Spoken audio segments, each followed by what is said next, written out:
Hello, boys and girls. Today I'm going to be telling you about the story of Elijah when he proclaimed a drought. This story is taken from 1 Kings chapter 17 and 18.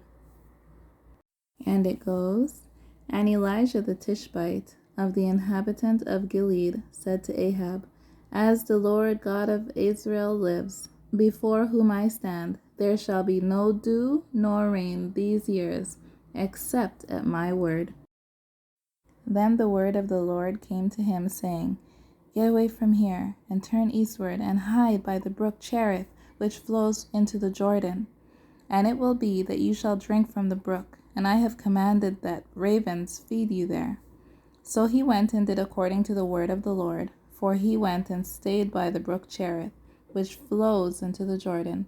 The ravens brought him bread and meat in the morning, and bread and meat in the evening, and he drank from the brook. And it happened after a while that the brook dried up, because there had been no rain in the land. Then the word of the Lord came to him again, saying, Arise, go to Zarephath, which belongs to Sidon, and dwell there. See, I have commanded a widow there to provide for you. So he arose and went to Zarephath. And when he came to the gate of the city, indeed, a woman was there gathering sticks. And he called to her and said, Please bring me a little water in a cup that I may drink. And as she was going to get it, he called to her and said, Please bring me a morsel of bread in your hand. So she said, As the Lord lives, I do not have bread, only a handful of flour in a bin, and a little bit of oil in a jar.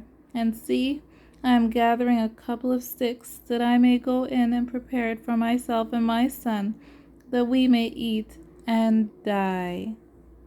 And Elijah said to her, Do not fear. Go and do as you have said, but make a small cake for me first, and bring it to me, and afterwards make some for yourself and your son. For thus saith the Lord God of Israel, The bin of flour shall not be used up, nor shall the jar of oil run dry, until the Lord sends rain on the earth. So she went away and did according to the word of Elijah. And she and he and her household ate for many days. The bin of flour was not used up, nor did the jar of oil run dry, according to the word of the Lord, which he spoke by Elijah. Now it happened after these things that the son of the woman who owned the house became sick, and his sickness was so serious that there was no breath left in him. So she said to Elijah, What have I to do with you, O man of God? Have you come to bring my sin to my remembrance and to kill my son? And he said to her, Give me your son. So he took him out of her arms and carried him to the upper room where he was staying, and he laid him on his own bed. Then he cried out to the Lord and said, O Lord my God, have you also brought tragedy on the widow with whom I lodge by killing her son? And he stretched himself out on the child 3 times and cried out to the Lord and said, O Lord my God, I pray, let this child's soul come back to him. Then the Lord heard the voice of Elijah, and the soul of the child came back to him, and he revived. And Elijah took the child and brought him down from the upper room into the house and gave him to his mother. And Elijah said, See, your son lives. Then the woman said to Elijah, Now by this I know that you are a man of God, and that the word of the Lord in your mouth is truth. And it came to pass, after many days, that the word of the Lord came to Elijah in the 3rd year, saying, Go present yourself to Ahab, and I will send rain on the earth. So Elijah went to present himself to Ahab, and there was a severe famine in Samaria. And Ahab called Obadiah, who was in charge of his house. Now Obadiah feared the Lord greatly, for so it was, while Jezebel massacred the prophets of the Lord, that Obadiah had taken 100 prophets and hidden them, 50 to a cave, and had fed them with bread and water. And Ahab said to Obadiah, "Go into the land, to all the springs of water, and to all the brooks. Perhaps we may find grass to keep the horses and mules alive, so that we will not have to kill any livestock." So they divided the land between them to explore it. Ahab went one way by himself, and Obadiah went another way by himself. Now as Obadiah was on his way, suddenly Elijah met him, and he recognized him and fell on his face and said, "Is that you, my lord Elijah?"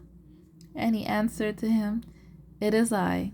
Go tell your master, Elijah is here." So he said, "How have I sinned that you are delivering your servant into the hands of Ahab to kill me? As the Lord your God lives, there is no nation or kingdom where my master has not sent someone to hunt for you. And when they said, 'He is not here,' he took an oath from the kingdom or nation that they could not find you. And now you say, 'Go tell your master, Elijah is here.' And it shall come to pass, as soon as I am gone from you, that the Spirit of the Lord will carry you to a place I do not know. So when I go and tell Ahab he cannot find you, he will kill me. But I, your servant, have feared the Lord from my youth. Was it not reported to my Lord that what I did when Jezebel killed the prophets of the Lord? How I hid 100 men of the Lord's prophets, 50 to a cave, and fed them with bread and water? And now you say, 'Go tell your master, Elijah is here.' He will kill me." Then Elijah said, "As the Lord of hosts lives, before whom I stand, I will surely present myself to him today." So Obadiah went to meet Ahab and told him, and Ahab went to meet Elijah. Then it happened, when Ahab saw Elijah, that Ahab said to him, "Is that you, O troubler of Israel?" And he answered, "I have not troubled Israel, but you and your father's house have, in that you have forsaken the commandments of the Lord and followed the Baals. Now, therefore, send and gather all of Israel to me on Mount Carmel, the 450 prophets of Baal and 450 prophets of Ashereth, who eat at Jezebel's table." So Ahab sent for all the children of Israel and gathered the prophets together on Mount Carmel. And Elijah came to them and said, "How long will you falter between two opinions? If the Lord is God, follow him. But if Baal, follow him." But the people answered him not a word. Then Elijah said to the people, "I alone am left of the prophets of the Lord, but Baal's prophets are 450 men. Therefore let them give us 2 bulls, and let them choose the one bull for themselves. Cut it in pieces and lay it on the wood, but put no fire under it. I will prepare the other bull and lay it on the wood, but put no fire under it.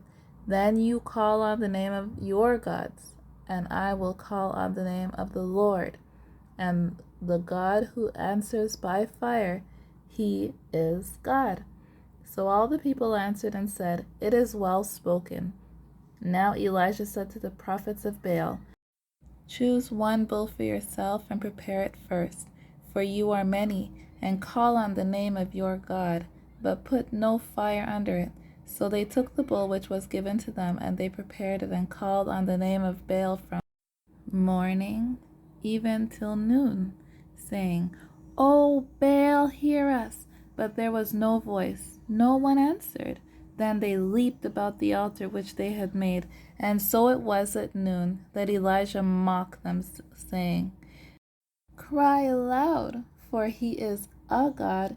Either he is meditating or busy, or he is on a journey, or perhaps he is sleeping and must be awakened."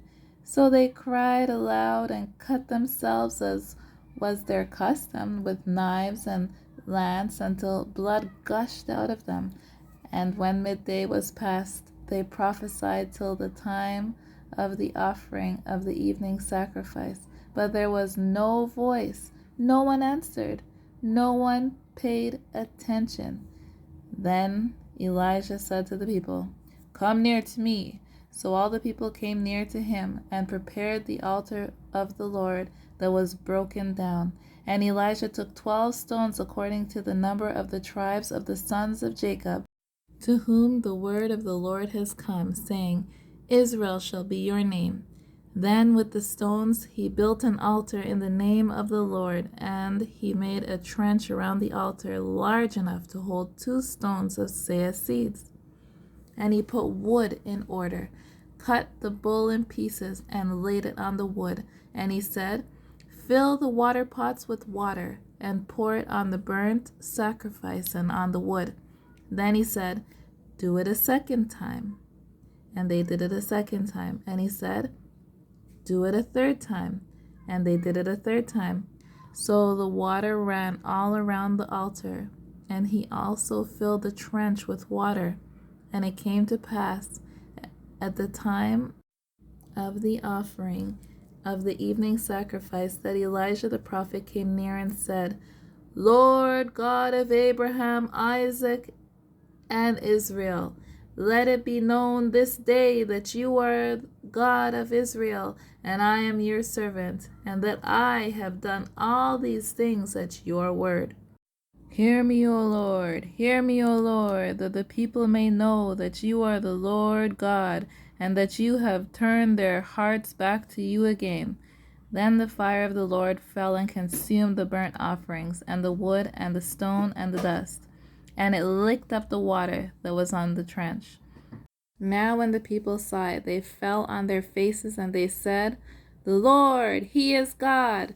The Lord, He is God!" And Elijah said to them, "Seize the prophets of Baal! Do not let one of them escape!" So they seized them, and Elijah brought them down to the brook Kishon and executed them there. Then Elijah said to Ahab, "Go up, eat and drink, for there is the sound of abundance of rain." So Ahab went up to eat and drink, and Elijah went up to the top of Carmel. Then he bowed down on the ground and put his face between his knees. And he said to his servant, "Go up now, look towards the sea." So he went up and looked, and towards the sea. So he went up and looked and said, "There is nothing." And 7 times he said, "Go again." Then it came to pass the 7th time that he said, "There is a cloud as small as a man's hand rising out of the sea." So he said, "Go up, say to Ahab, prepare your chariots and go down before the rain stops you." Now it happened in the meantime that the sky became black with clouds and wind, and there was a heavy rain. So Ahab rode away and went to Jezreel. The end. I hope you enjoyed the story. See you next time.